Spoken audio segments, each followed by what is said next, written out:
더 뉴스 2부 시작합니다. 화물연대가 조합원 총투표를 통해 16일 동안 이어온 총파업을 중단하기로 했습니다. 국회에서는 안전운임제를 3년 연장하는 내용의 법률 개정안이 민주당 단독으로 국회 상임위를 통과했습니다.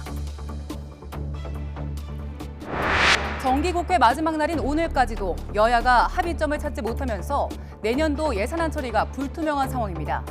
이상민 행정안전부 장관 해임 건의안 처리까지 맞물리면서 여야 협상은 돌파구를 찾기 어려워 보입니다. 검찰이 대장동 일당과 유착해 뇌물을 받은 혐의로 구속된 정진상 민주당 대표실 정무조정실장을 재판에 넘겼습니다. 이재명 민주당 대표의 최측근인 정 실장에 대한 수사가 마무리되면서 검찰 수사는 이제 이재명 대표를 향할 걸로 보입니다. 10월 경상수지가 8억 달러 흑자를 기록하며 2달 연속 흑자를 이어갔습니다. 그러나 흑자 규모는 1년 전에 10분의 1로 줄었고 상품 수지는 한 달 만에 다시 적자로 돌아섰습니다. 정부가 실내 마스크 착용 의무를 권고 또는 자율로 전환하기로 했습니다. 의료시설 등 필수시설은 예외로 할 예정인데 적용 기준과 시점은 이달 안에 확정할 예정입니다. 어젯밤 울산에 있는 곰 사육 농장에서 곰 3마리가 탈출했다가 사살됐습니다. 사육장 앞에서는 농장 주인 60대 부부가 숨진 채 발견됐는데 곰들의 습격으로 사망했을 가능성이 제기돼 충격을 주고 있습니다. YTN 김영주입니다.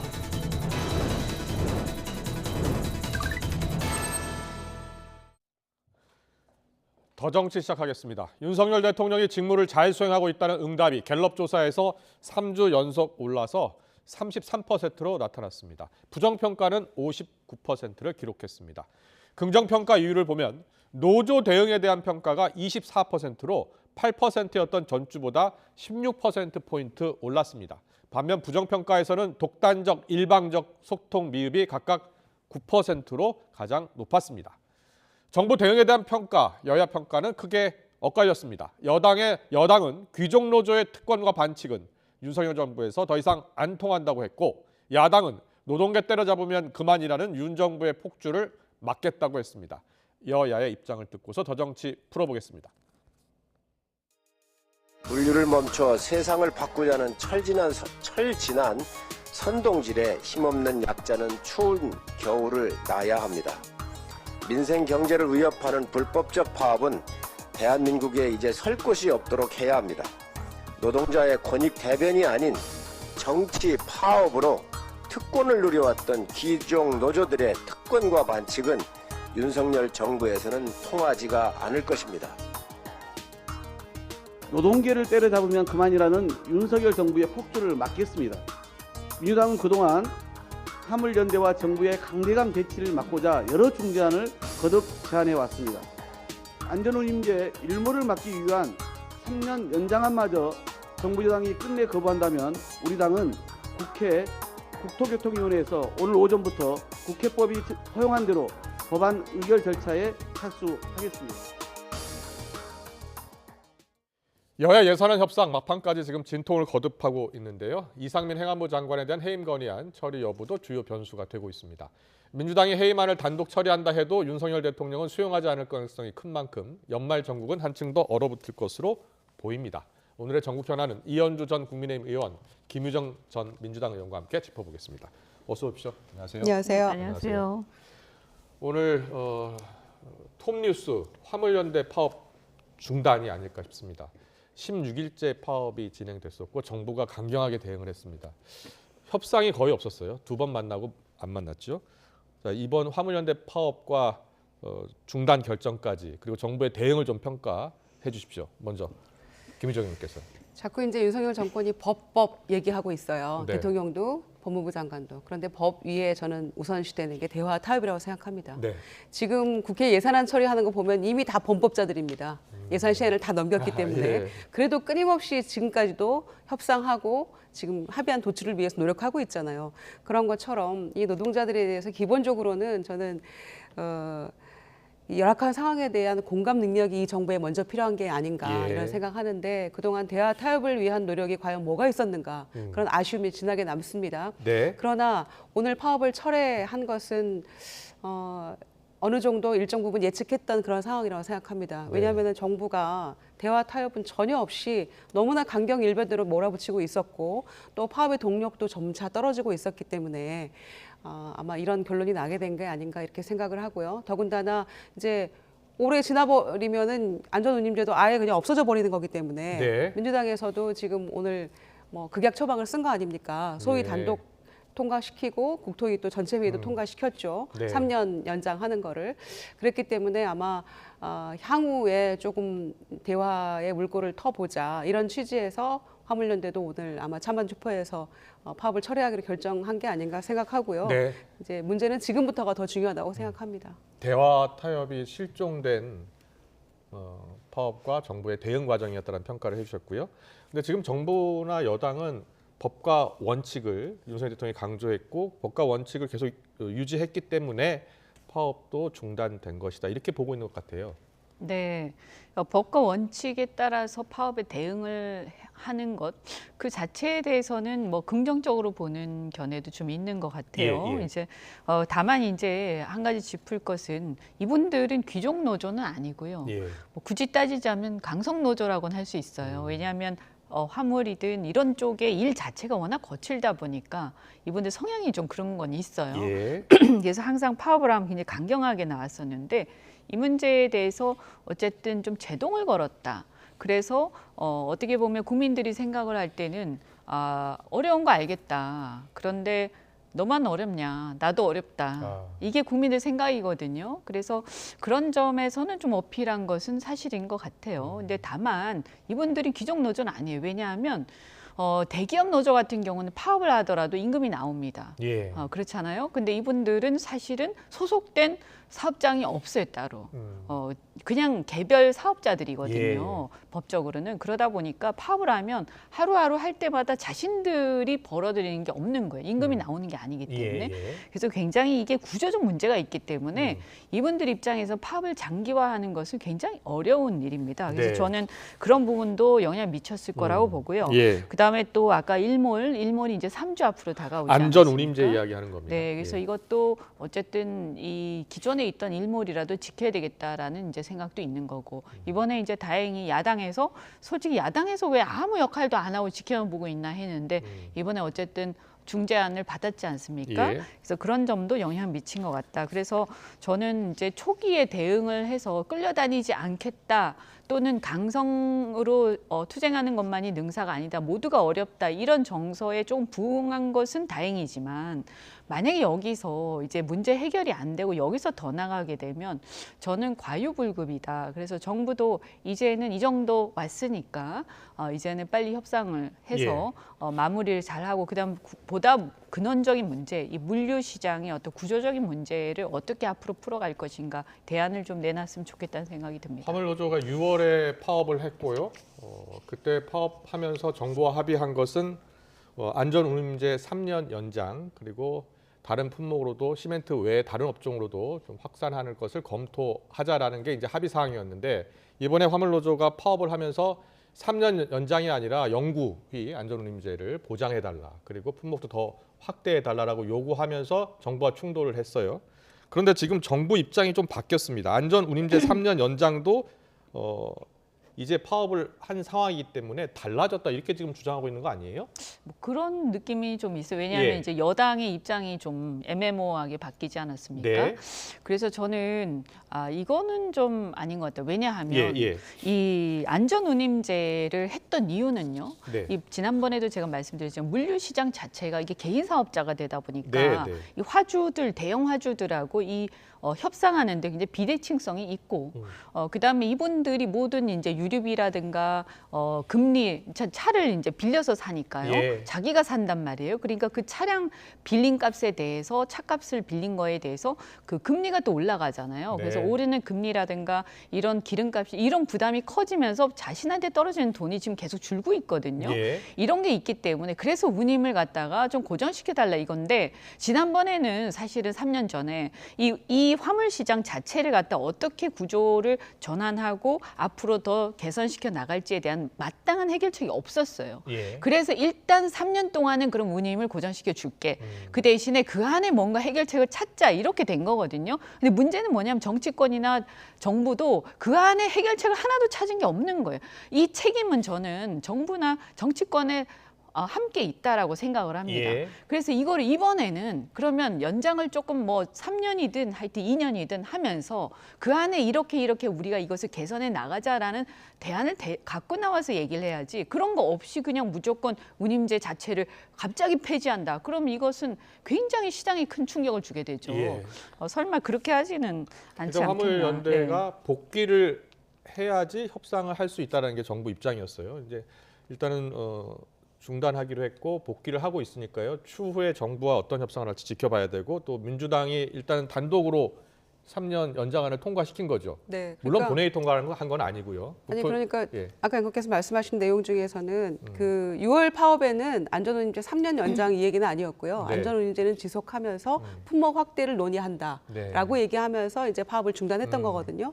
그런데 이제 그 6개월 사이에 아무 일도 하지 않았다는 거죠. 그렇죠. 그리고 민주당은 여름에 관련 법안을 냈는데 한두 번 논의하다가 그냥 흐지부지 되고 말았던 예, 거죠. 오늘에 예. 이르렀는데 중요한 거는 그 민주당이 통과시킨 일몰제 3년이 끝나는 시점도 여전히 윤석열 정부거든요. 예. 그럼 그때까지는 무엇을 할 것인가? 여기에 대한 장기적인 관점에서의 진지한 논의가 정말 필요할 때다. 예. 그리고 안전운임제만으로 궁극적인 이게 해결이 될 것인가라는 것에 대해서 근본적인 문제 해결을 위해서 노력이 필요하다. 이런 얘기죠. 그래서 품목 확대 논의도 해야 될 것이고요. 그 노동자들의 열악한 환경 우리가 이제 이번 파업을 계기로 굉장히 많은 얘기를 들었잖아요.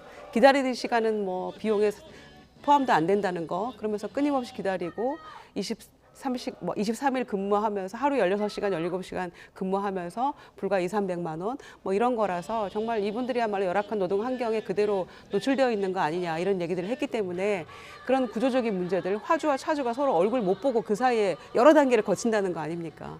그러니까 이제 이런 상황을 모두 다 포함을 해서 이번에야말로 3년을 조금 알뜰하게 잘 대책을 예. 마련하는데 보내야 될 텐데 국토부가 처음에는 파업에 돌입하자마자 3년 받아라 이거 외엔 없다 이렇게 얘기해 놓고 지금은 또 정부가 이걸 못 받겠다는 식으로 얘기를 하고 있어요. 국민의힘도 마찬가지고 이렇게 해서는 안 된다. 네. 그래서 야당과 타협해서 국회 안에서 이 장기적인 관점에서 합의점을 찾는 게 중요하다 이렇게 네. 생각합니다. 알겠습니다. 이건 추후에 이제 협상 과정을 좀 지켜봐야 될 것 같고요. 오늘 나온 갤럽 여론조사 잠깐 보겠습니다. 윤석열 대통령 지지율이 3주 연속 올라서 33%가 됐고요. 지금 보시는 것처럼 부정평가는 59%. 그리고 긍정평가 이유를 보니까요. 노조 대응을 이야기하는 응답자들이 많았는데 공정정의 원칙 12%, 결단력 추진력 5%, 주관소신 5%, 국방안보 4%. 노조 대응이 24%로 전주보다 16%포인트 올랐습니다. 여러 가지 해석이 나와요. 이현주 의원께서는 어떻게 해석하세요?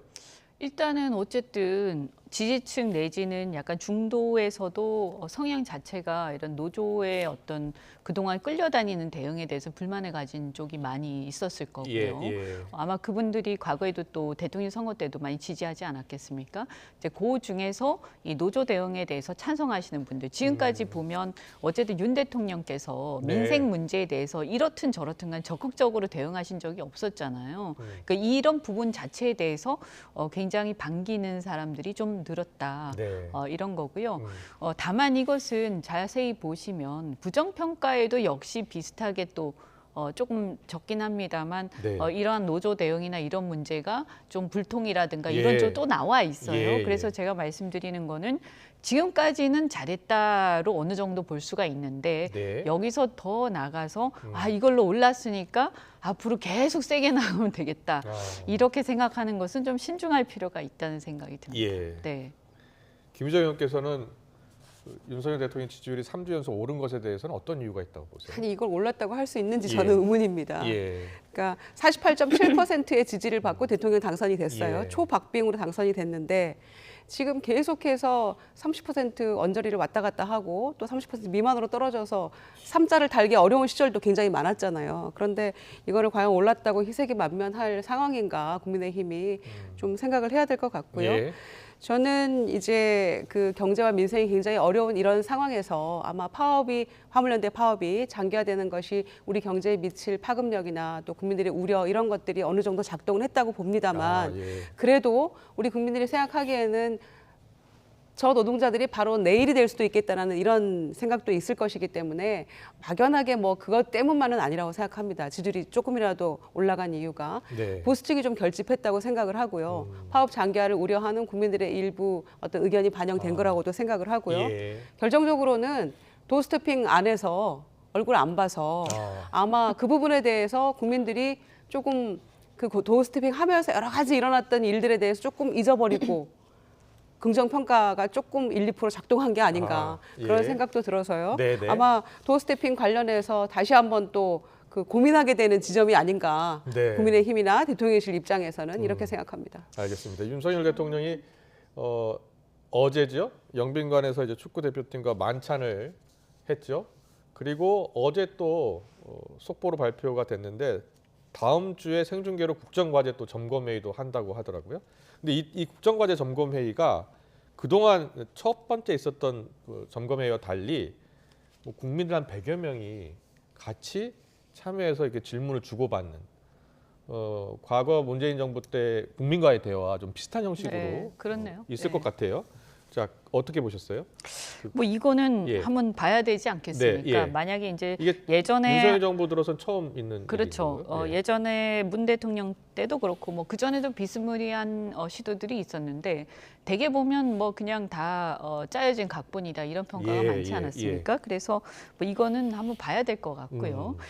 다만 이제 제가 볼 때는 이런 것 같습니다. 전반적으로 국민들은요 지금 민생이 어렵고 여러 가지로 어렵기 때문에 예. 대통령 정도 되시는 분이라면 국가 지도자니까 뭐 언론하고 막 싸우고 뭐 누구랑 막 싸우고 이런 식으로 뭔가 말싸움을 계속하는 이런 거에 대해서 좀 굉장히 피곤하고 네. 뭔가 국정이라든가 민생 과제에 대해서 어느 쪽이든 이것에 대해서 그 자체에 대해서 찬반은 있을 수 있으나 그럼에도 불구하고 그런 거에 대해서 좀 집중하고 적극적으로 대응하는 것 자체에 대해서 차라리 그렇게 좀 하면 좋겠다 이런 어떤 흐름이 있는 것 같아요. 네. 네. 지금 제가 이제 국민과의 대화 형식의 이제 국정과제 점검회의를 진행한다고 하는 건데 국정과제 점검회의 이제 1차 점검회의 저런 형식이었고 이제 이번에 15일 날 하는 점검회의는 이제 국민들 좀 100여 많이 명이 같이 앉아가지고 이렇게 뒤에 진행을 할 앉아서. 것 같아요. 근데 어쨌든- 앞서 저희가 우리 축구 대표팀과 만찬하는 화면 보여드렸는데 저희가 영빈관에서 한 거 아닙니까? 이제 영빈관을 적극적으로 사용할 것 같아요. 저는 영빈관 사용한 것도 예. 지지율에 일정 부분 영향 미쳤다고 생각합니다. 아, 그렇습니까? 예, 왜냐하면 저는 저희가 이제 영빈관 새로 짓는다고 했을 때 870몇 억이었나요? 그거를 예산에 그냥 몰래 숨겨서 턱 했을 때 한병도 의원이 발견한 거 아닙니까? 그래서 논란이 됐고 철회를 했죠. 그런데 한 발짝도 청와대 발들일 수 없다라고 했던 그런 고집을 꺾었죠. 네. 꺾이지 않는 고집이 아니라 고집을 좀 꺾었을 때 올라가는 것 같습니다. 영빈관도 안 쓴다고 그랬나요? 그렇죠. 원래? 청와대 안 쓴다고 그랬죠. 청와대 본관하고 처음에는 쓴다고 얘기를 했다가 예. 필요하면 쓰겠다고 했다가 네. 그 다음에는 절대 안 썼죠. 일단 한 발자국도 안 간다 뭐 이런 얘기도 네. 한 것 같기도 하고. 그래서 그런 모습이 뭐- 저는 대안으로서 청와대 사용하는구나. 그래서 합리적인 선택을 하고 있구나라고 국민들이 조금 네, 네. 긍정적으로 봐주는 거 아닌가 이런 생각을 해서 네. 지금 벌써 3번인가를 그 행사를 치렀잖아요. 예. 삼춘제까지 가서 또 행사했으니까 베트남 국가주석 오셨을 때 네. 그러니까 앞으로도 조금 이렇게 국민들이 그래 영빈관 사용하면 되지라고 인정했을 때 합리적인 조금 그런 모습을 행보를 보이면 서로 조금 불편한 마음이 없어지지 않을까 싶어요. 예, 기자들과의 출근길 문답 지금 중단했잖아요. 네, 그럼 네, 네. 언제쯤 다시 할까? 아니면 이제는 안 하는 건가? 어떻게 했으면 좋겠어요? 글쎄요, 그 중단하니까 뭐 어쨌든 지지율이 올랐다 이런 말씀도 하시고. 그것도 영향이 있다라는 말씀해 주신 것 같아요. 그러니까 어쨌든 그 자체의 영향보다는 아까 말씀드린 것처럼 그렇게 막 이렇게 말싸움에 막 대통령이 다 이렇게 계속 껴있는 그런 모습보다는 예. 좀 뭔가 큰 과제에 대해서 집중하는 모습, 이게 더 국민들이 바라는 것은 확실하거든요. 아. 그러니까 설사 도어스태핑 하더라도 아마 예. 자주 하기는 좀 자주 안 했으면 좋겠다. 전 개인적으로. 네. 예. 네, 한 달에 한 번이나 뭐 2주에 한 번이나 이 정도만 해도 충분하지 않을까, 소통하는 만약에 데는. 한다면은 네. 조금 시간을 좀 두고서 네. 기자들의 질문도 좀 잘 받고 한 30분에서 1시간 뭐 그렇죠. 그렇게 좀 네, 형- 오히려 시간을 좀 길게 하는 게 그렇죠. 형식과 좋을 것 내용을 같더라고요. 조금 좀 잘 준비해서 네. 네, 제대로 또, 준비해서 뭐 네, 언론이 이제 민심을 사실은 대변하는 거잖아요. 네. 그러니까 그렇게 좀 잘 준비했으면 좋겠고요. 예. 그 국정과제 점검회의 이 부분에 대해서는 1차 그 민생경제 점검회의에서는 총리는 안 보이셨거든요. 아. 총리가 경제를 잘 아는 분이어서 했다고 했는데 왜 총리는 안 보이셨는지 모르겠어요. 예. 국정과제 할 때는 좀 보이셨으면 좋겠고요. 네. 그리고 진정한 소통이 되려면은 이 질문에 제한이 없어야 되는데 음. 그냥 대화를 위한 대화, 수박 겉핥기식 이런 식으로는 안 됐으면 좋겠다 이런 네. 생각 들고요. 무엇보다 중요한 건 용산 이전의 이유가 국민과의 소통, 이 도어 스태핑이 가장 큰 이유였다라고 했는데 지금 그걸 중단하고 이 국정과제 점검회의를 국민과 함께 하겠다는 거잖아요. 예. 그와 동시에 제일 중요한 거는 야당과의 협치 아니겠습니까? 그래서 야당과는 언제 소통하실 건지 궁금하고요. 네. 관저에는 온갖 분들이 다 이렇게 다녀왔다고 보도에 다 이렇게 얘기를 하고 계시던데 네. 윤핵관뿐만 아니고 야당이 제일 먼저 관저에 갔어야 되는 게 아닌가 네. 이런 아쉬움이 있어서요. 네. 이런 국정과제 점검회의 좋습니다마는 야당과의 협치가 최우선이 아닐까 생각합니다. 네. 야당 인사들 언제쯤 부를지. 그죠? 예. 그러니까요. 그 뭐 이재명 대표나 이제 야당 인사들에 대해서 본인이 갖고 있는 어떤 기준은 있을 수 있겠죠. 예. 하지만 대통령이란 자리는 굉장히 공적인 자리고 역시 야당의 어떤 인사들도 그 개인을 볼 게 아니라 야당 또는 그 야당을 지지한 국민들을 봐야 되는 거거든요. 네. 예, 그래서 좀 마음을 터놓고 일단 그 개인에 대한 호불호를 떠나서 네. 일을 한다는 입장에서 좀 만나서 대화를 하는 게 훨씬 국민들의 마음을 좀 푸근하게 하지 않을까. 네. 예, 연말에 좀 그런 모습 한번 봤으면 하는 알겠습니다. 생각은 듭니다. 정기국회 마지막 날입니다. 오늘 여야가 사실 오늘까지 내년도 예산안 처리하자 서로 이야기를 해놓고 합의를 보지 못하고 있습니다. 국민의힘 같은 경우에는 민주당의 행태를 다음 선거에서 심판해달라, 총선 이야기하는 겁니다. 내후년 그 이야기를 했고요. 민주당은 여당이 윤심만 살피고 있다 이렇게 지적을 했습니다. 이재명 대표, 주호영 원내대표 이야기 듣고서 이야기 더 나누겠습니다. 주권자가 잠시 맡긴 권한을 국민을 위해서 쓰지 않고 자신들을 위해서 남용한다면 그 효과는 참으로 클 것입니다. 정치는 국민을 존중하는 것입니다. 국민을 지배하는 것이 아닙니다. 국민을 위해서 일할 대리인으로서의 권한을 지배 권력으로 착각하지 말아야 합니다. 민주당은 자당 출신 경제 전문가, 조세 전문가인 김진표 의장의 합당한 대안을 재벌 특혜다, 초보자 감세라고 하면서 꺾지 않고 있습니다. 국민들이 이런 민주당의 행태를 낱낱이 기억하셨다가 다음 선거에서 반드시 심판해 주시기 바랍니다. 네. 다음 선거라고 하면은 내후년 4월 총선이잖아요. 벌써 총선 이야기가 나오기 시작을 했고요.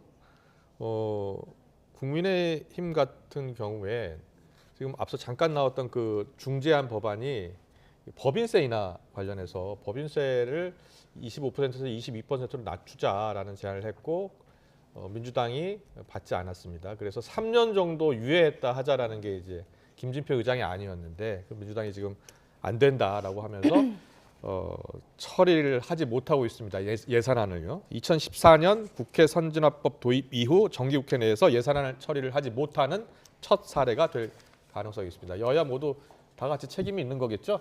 네. 예, 그렇다고 생각합니다. 네. 합의 처리해서 정기국회 내에 하는 게 옳았죠. 그래서 좀 부끄러운 일이라고 생각하고요. 잠시 한 10여 년 전으로 돌아가 보면 네. 저희가 18대 국회에서는 국회 선진화법이 만들어지기 전이죠. 연말 연시를 다 국회에서 보냈습니다. 그랬죠. 예. 예. 몸싸움을 하고 또 새해를 국회에서 맞이하고 비상대기하고 네. 그랬었는데 국회 선진화법 이후에는 그래도 이런 일이 없었고 예. 또 여야가 합의해서 타결되고 이렇게 했었는데 올해는 예상컨대 올해가 이제 오늘이 마지막이잖아요. 예. 정기국회 마지막 날인데 오늘은 좀 처리가 어려울 것 같고요. 네. 들어오기 전에 보니까 한 1시 반쯤에 이제 그 협상이 진행 중이니까 비상대기하라 의원들한테 이제 그런 문자가 나갔더라고요. 아, 그렇습니까? 그래서 조금 분위기를 물어보니까 오늘은 아무래도 조금 기대 난망이고 지금 저희가 양쪽에서 다 벼랑 끝 전술 가고 있잖아요. 예, 예. 우리 민주당에서는 뭐 그렇다면 단독 처리하겠다 예산안을. 사실은 그건 너무 극단적이긴 하죠. 예. 헌법상 정부 동의 없이 그 새 비목을 뭐 만들거나 증액할 수 없기 때문에 예. 정부 동의라는 게 보통은 저희가 이제 본회의를 얘기하는 거지만 예결위에서 동의 안 얻었다고 기재부가 우기면 또 네. 우길 수 있는 정부잖아요. 예, 그래서 예. 아마 이렇게까지 민주당이 극단적인 선택은 안 할 것 같고요. 예. 아마 저는 양쪽이 다 벼랑 끝 전술을 하고 있기 때문에 내일 오후쯤에는 조금 극적 타결 네. 해서 일요일 새벽에는 처리가 되지 않을까 생각합니다. 일단 오늘은 조금 어려울 것 같습니다. 알겠습니다. 저희가 이제 시간이 얼마 남지 않아서 국민의힘 전당대회 얘기 잠깐 하려고 하는데요. 안철수 의원이요.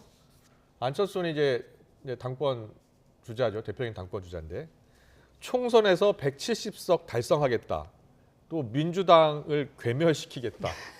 이런 표현을 좀 쓰면서 지금 강력한 의지를 드러내고 있어요. 그런데 또 국민의힘 내부에서는 대선에 나갈 사람은 당대표를 맡아서 안 된다. 또 이런 여론도 좀 있나 봐요. 어떻게 된 거예요? 그러니까 이제 뭐 대선에 나갈 사람 자기 정치를 할 거기 때문에 네. 대통령한테 도움이 안 된다, 이 정부에는. 그래서 예를 들어서 뭐 대통령이 인기가 떨어지면 네. 오히려 또 민심에 부응할 가능성이 많잖아요. 그것이 네. 잘못된 건 아닙니다만 이제 당원들이나 특히 이제 열성 당원들 입장에서 그런 걱정이 있을 수가 있고요. 네. 저 그런 것보다도 만약에 이제 안철수 후보라고 해도 되는지 모르겠지만 안철수 의원을 지지하는 사람들이 있다면 우리 당 내에 네. 그렇다면 아마 원래 안철수 의원의 모습, 그러니까 국민의당을 하면서 이 정치가 지금 현재 보면 너무 양극화가 되고 이 여야나 전부 다 문제를 해결하지 않고 다 각자 자기 주장만 극단적으로 하는 이 상황에 대해서 뭔가 안철수 의원 같은 사람은 이걸 좀 다르게 꾸려가 나갈 수 있지 않을까, 중재를 하면서 이런 걸 기대하는 사람들이 아마 안철수 의원을 지지할 것 같은데요. 네, 네. 그런데 만약에 뭐 민주당을 괴멸시키고 170, 180석, 사실 우리가 지금 현재 민주당이 그 정도 되지만 어느 한 당이 그렇게 이 의석을 갖다 그렇게 압도적으로 갖고 있는 것이 과연 국민들한테 도움이 되는가? 저는 그렇게 생각하지 않거든요. 예. 균형이 필요하다고 생각합니다. 그러면서도 이 정부가 궁극적으로 정부가 성공할 수 있도록 잘 유도하는 어떤 지혜로움이 필요한 건데 저렇게 말씀하시는 게 득표에 도움이 되는지는 예. 저는 뭐 전략인 것 같긴 합니다만. 네. 안철수 대표는 이 정권의 연대 보증인이라고 얘기를 했잖아요. 네. 아시잖아요. 보증 잘못 쓰면 폐가망신하는 거. 예. 지켜봐야 될 문제인 것 같고요. 네. 본인의 정치적 신념이 극중주의라는 표현을 했었잖아요. 과거에. 네. 그래서 극중주의가 과연 무엇이냐 우리 모두를 놀라게 했었는데 과연 민주당 괴멸시키는 게 극중주의인가, 본인이 국민의힘 들어가서 지향하고자 하는 정치적 목표인가 반문하지 않을 수 없고요. 네. 당권 대권 분리론은 늘 나오는 얘기입니다. 네. 그 시점이 도래하면. 그래서 뭐 크게 뭐 새로울 것 없는 뉴스인데 여기에 대해서도 상당히 과민하게 반응하시는 것 같네요. 그렇습니까? 예. 민주당 이야기 잠깐 해볼게요. 민주당에서는 지금 이재명 대표 사법 리스크 이야기 계속 나오잖아요. 근데 네. 박영선 전 장관이 이재명 대표가 공천권 내려내야 된다라고 이야기하더라고요. 그 이야기가 왜 나오는 겁니까? 글쎄요, 이제 이재명 대표의 사법 리스크는 사실 당대표에 출마할 즈음부터도 나왔던 얘기인데 알고도 국민과 당원의 지지를 얻어서 대표가 되신 분이잖아요. 네. 그러니까 이제 거기에 대해서 그래서 단결해서 함께 가자 이런 얘기는 나오고 있는데 글쎄요, 박영선 대표는 그 리스크를 조금 상쇄하려면 예. 그런 정도의 대표의 결단이 필요하지 않나 이런 차원에서 얘기를 한 것 같은데 네. 궁극적으로는 다 당을 위해서 하는 그런 얘기이기 때문에 네. 저는 뭐 분당 이런 거는 어려운 일이라고 생각하고요. 예. 구심점이 있어야지 분당이 가능하죠. 분당해봐서 알지 않습니까? 예. 얼마나 어려운 일이라는 거를. 지금 총선까지 1년 4개월 남았는데 여야 모두 이제 총선 이야기 하기 시작했어요, 위원장님. 네. 예. 그래서 지금 이제 아직 시간이 사실은 요즘에는 워낙 모든 게 빠르게 흘러가기 때문에 네. 1년 4개월이면요. 강산이 변하고도 남는다 이렇게 예. 생각이 되거든요. 예. 전혀 예측할 수 없다. 아. 네, 저는 그렇게 생각합니다. 네, 알겠습니다. 오늘 정치권 이슈 여기까지 듣겠습니다. 이현주 전 국민의힘 의원, 김유정 전 더불어민주당 의원과 함께했습니다. 잘 들었습니다. 감사합니다. 고맙습니다. 고맙습니다.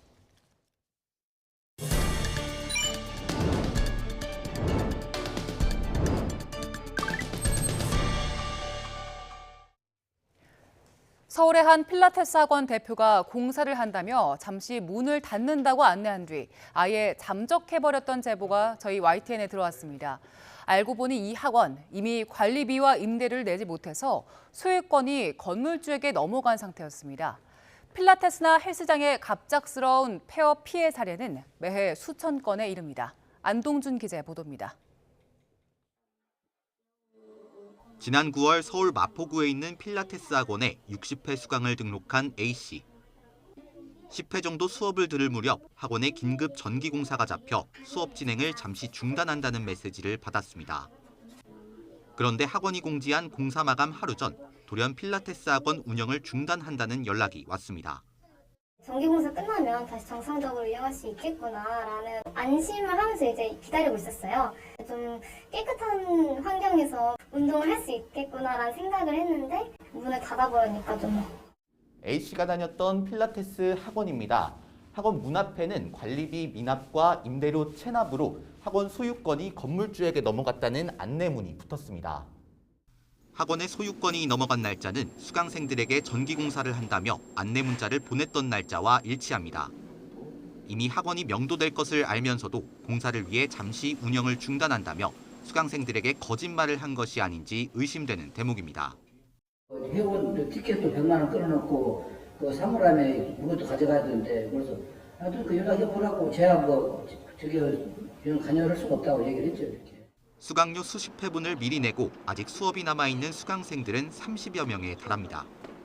적게는 30만 원에서 많게는 100만 원에 달하는 수업료를 돌려받지 못하고 있는 건데 피해 금액은 어림잡아도 1,000만 원이 넘습니다. 이들은 경찰 고소를 준비하고 있습니다. 이렇게 좋은 기회가 있을 때 더 등록을 하라고. 제가 이제 망설이니까 자기가 이제 세금 낼 돈이 없다. 그러니 20회를 더 주겠다. 취재진이 학원 대표 입장을 듣기 위해 수차례 연락을 시도했지만 대표는 한 번도 전화를 받지 않았습니다. 연결이 되지 않아 삐 소리 후 소리샘으로 연결되오며 최근 5년 동안 필라테스와 헬스장 등 민간 체육시설과 관련한 피해 구제 상담 건수는 재작년 이후 매년 2,000건을 웃돌고 있습니다. 지난 6월에도 서울 강남에서 유명 헬스장 대표가 문을 닫고 잠적해 회원 수백 명이 피해를 보는 등 이른바 먹튀 사례를 심심치 않게 찾아볼 수 있습니다. 한국소비자원은 계약 체결 시 환급 조건을 꼼꼼하게 확인하고 되도록 장기 계약은 삼가라고 권고하고 있습니다. YTN 안동준입니다. 케이블 채널 부동산 강의로 유명세를 타면서 투자금 30억 원을 가로챈 50대가 1심에서 중형을 선고받았습니다. 서울 서부지방법원은 사기 등 혐의로 재판에 넘겨진 이모 씨에게 징역 9년을 선고했습니다. 재판부는 이 씨가 유명세를 이용해 피해자들을 현혹했고 사기죄로 고소당해 수사받는 상황에서도 새로운 피해자들에게서 투자금을 뜯어내기까지 했다면서 판결 이유를 밝혔습니다. 이태원 참사를 수사하는 경찰청 특별수사본부가 마약 관련 수사로 본질을 흐린다는 비판에 대해 참사와 마약 사이 연관성을 염두에 두고 수사하지 않는다고 해명했습니다. 특수본은 사고 현장 주변에서 누군가가 나눠준 마약 사탕을 먹은 사람이 구토하며 쓰러졌다는 의혹을 들여다본 것일 뿐 피해자들의 마약 혐의를 수사하는 건 아니라고 설명했습니다. 국립과학수사연구원에 현장 유류품에 대한 감정을 의뢰한 것에 대해서는 이런 의혹을 해소하기 위한 차원이라고 밝혔습니다. 서울 서부지방검찰청은 이태원 참사 희생자를 성적으로 모욕하는 글을 온라인 커뮤니티에 올린 혐의로 30대 남성 1명과 20대 남성 2명을 재판에 넘겼습니다. 이들은 이태원 참사 희생자들의 사진과 함께 성적으로 모욕하는 내용의 글을 온라인에 게시한 혐의를 받습니다. 검찰은 이들이 희생자들의 명예와 인격을 심각하게 침해한 걸로 보고 죄에 상응하는 처벌이 이루어지도록 하겠다고 밝혔습니다. 카타르 월드컵 포르투갈전에서 역전승에 발판을 놓은 기적의 사나이 김영권 선수가 월드컵을 마친 소감을 털어놨습니다. 공항에서 환영 인파의 모습을 찍어 눈길을 끌었는데 환대해주는 모습을 담고 싶었다고 말했습니다. 보도에 이지은 기자입니다. 인터뷰를 위해 YTN을 찾은 베테랑 수비수 김영권. 뜨거운 인기를 보여주듯 사인 요청에 쉴 틈이 없습니다. 러시아 월드컵 독일전에 이어 기적을 쓴 사나이. 포르투갈전 동점골을 넣은 순간을 이렇게 기억합니다. 이강인 선수가 코너킥을 올렸을 때 공이 잘 보이지 않았어요, 사실. 이제 호날두 선수의 등을 맞고 왜 안 보이지 이렇게 보고 있는데 제 앞에 탁 떨어지는 거예요, 공이. 그래서 되게 정말 운이 좋았던 골이었다고 생각이 들어요. 네. 팔뚝에 키스하는 세리머니에는 다둥이 아빠의 가족 사랑이 담겨 있습니다. 네, 와이프랑 아이 이름이 새겨져 있고 항상 제 마음속에 담아두겠다라는 타투의 레터링이 들어가 있거든요. 태극마크를 달고 뛴 100번째 경기였던 브라질전을 마치고 국내에서 15번째로 센츄리 클럽에 이름을 올렸습니다. 좀 만감이 교차했던 것 같아요. 100경기라는 경기를 이제까지 쭉 돌아봤을 때 정말 힘든 적도 많았고 정말 스스로에게 좀 자책도 많이 했었고 그런 생각이 쭉 스쳐 지나들면서 입국장에서 팬들이 환호하는 모습을 찍은 배경에는 예전 월드컵 때의 아픔이 담겨 있습니다. 지난 두 번의 월드컵은 환대라기보다는 좀 많은 꾸중을 들으면서 입국을 해서 정말 이번에는 이 환대받는 모습을 찍고 싶었어요, 사실. 네, 정말 남기고 싶었고. 행복한 월드컵을 마친 베테랑 수비수는 또 다른 시작을 준비하고 있습니다. 추운 겨울이었지만 저희 카타르 월드컵을 치르는 동안만큼은 정말 따뜻한 겨울이었던 것 같고 앞으로 한국 축구 더 많이 발전할 테니까 선수들도 한국 축구를 더 발전하기 위해서 노력할 테니까 지금처럼 많은 응원 부탁드리겠습니다. YTN 이지은입니다. 날이 추워질수록 반가운 곳, 바로 겨울 축제장인데요. 코로나 여파로 그동안 열지 못했던 강원도의 겨울 축제가 올겨울 정상 개최를 예고하고 있습니다. 홍성욱 기자입니다. 수조 가득 물이 지어 헤엄치는 물고기떼, 몸통에 검은 점박이 무늬가 선명한 산천어입니다. 지난 봄부터 무럭무럭 자라 몸집을 키웠습니다. 거리두기 해제로 올겨울 화천 산천어 축제는 정상 개최를 결정했습니다.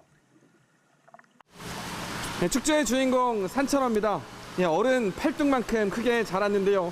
한 달 뒤면 이 축제장으로 옮겨져 관광객들에게 짜릿한 손맛을 선사합니다. 축제장 낚시터 역시 때마침 얼어붙기 시작했습니다. 기온이 더 떨어지고 더 두껍게 얼어붙기만 기다리면 됩니다. 축제장 주변 빙등광장에서는 얼음 조각 만드는 손길이 분주하고 밤거리를 수놓을 도심 조명 작업도 시작됐습니다. 2020년 따뜻한 날씨에 축제가 단축 운영됐고 이후엔 코로나19 여파로 열리지 못한 강원도 겨울축제가 다시 관광객들을 찾아옵니다. 매년 100만 명이 넘게 찾는 화천 산천어 축제부터 원조 겨울축제 인제 빙어축제, 그리고 평창 송어축제와 홍천강 꽁꽁축제까지 4년 만에 정상 개최가 결정되면서 축제장은 벌써 들썩이고 있습니다. 얼음이 아주 예쁘게 얼고 있습니다. 그래서 조금만 더 추우면 안전한 축제가 될 수 있도록 얼음이 더 두껍게 얼을 거예요. 그러면은 많은 분들이 오셔서 이 얼음판에서 낚시도 하시고 썰매도 타시고 아마 즐겁게 즐길 수 있을 거라고 믿습니다. 얼음 낚시를 주제로 하는 축제 특성상 손발이 꽁꽁 얼 정도로 추운 날씨가 관건. 기상청은 올겨울 평년과 비슷하거나 추운 날씨가 이어질 것으로 내다보고 있어 축제 전망을 더욱 밝게 하고 있습니다. YTN 홍서욱입니다. 미국의 핵무기로 동맹을 방어하는 확장 억제력이 북한의 핵 위협으로 인해 도전받고 있다고 미국 고위 당국자가 밝혔습니다. 한국에서 핵 무장론이 나오는 것과 관련해 미국의 확장 억제에 대한 원칙을 제시해 동맹들을 안심시켜야 한다고 강조했습니다. 김주영 기자의 보도입니다. 커트 캠벨 백악관 국가안보회의 인도태평양 조정관은 한국에서 자체 핵 무장 여론이 높아지는 데 대해 미국의 확장 억제력이 도전받고 있는 것으로 진단했습니다. 지금까지는 아시아 동맹국들이 미국의 핵 우산에 의존해왔지만 이제 분위기가 달라졌다는 겁니다. That so many countries in Asia who have the potential to build nuclear weapons have chosen not to and have instead relied on the strength and the predictability of the American extended deterrence. I think that is being challenged now.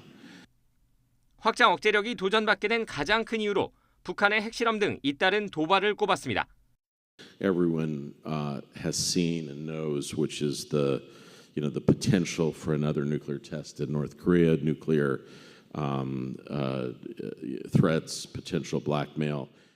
따라서 중국과 북한이 도발을 감행할 경우 한미일의 공동 대응이 있을 거란 점을 분명히 하고 있다고 밝혔습니다.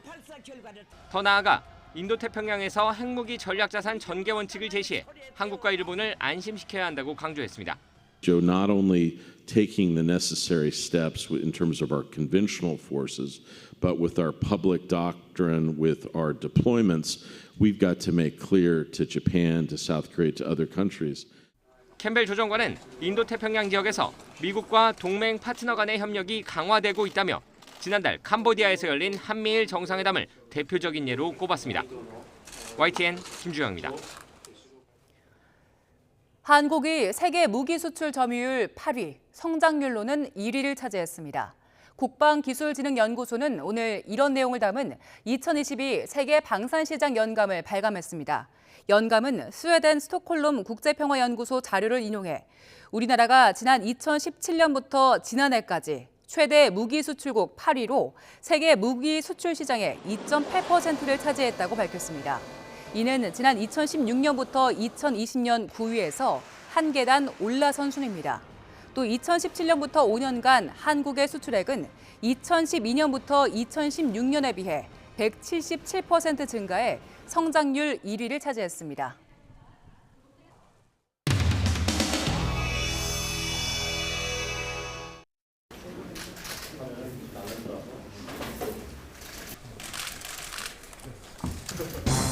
카메라고 주문이 안 들어가. 그거 땡기면 돼.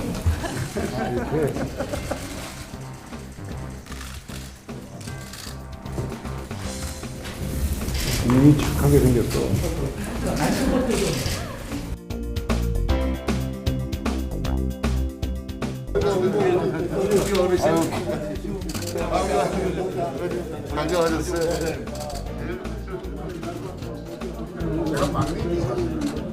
오랜만에 이렇게 뵙게 되어서 너무 기쁘고 정치부 기자를 일찍 시작해가지고 80년대 중반부터 국회 출입 기자를 했으니까 저도 뭐 이제 몇 년 있으면 40년 가량 국회를 출입한 그 경험을 쌓게 되었습니다.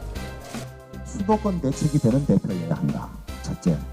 그 다음에 MZ세대에 인기 있는 대표여야 한다.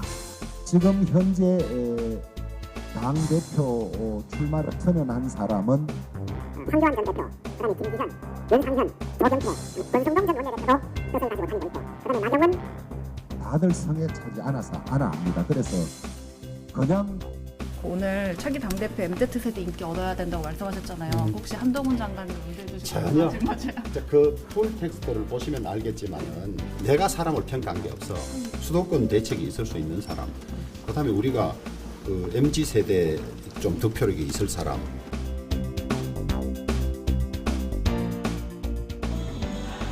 부탁드리겠습니다. 자, 이제 대통령과 연구위께서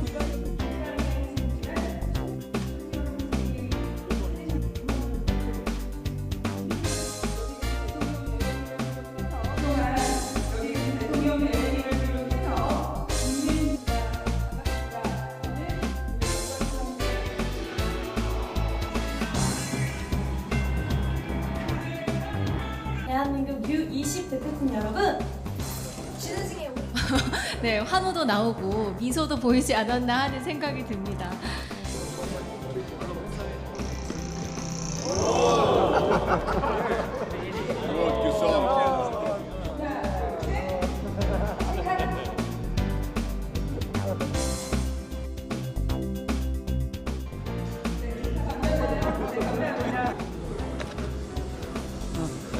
그래. 저는 이렇게 한번 안겨서 한번 들어가잖아. 용기를 가지고 들어가서 찍고 송아 한번 찍어줘. 그래.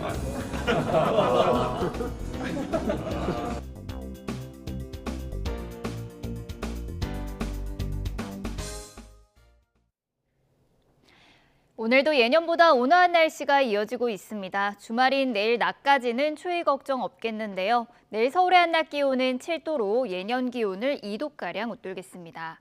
다만 연일 미세먼지가 말썽을 부리고 있습니다.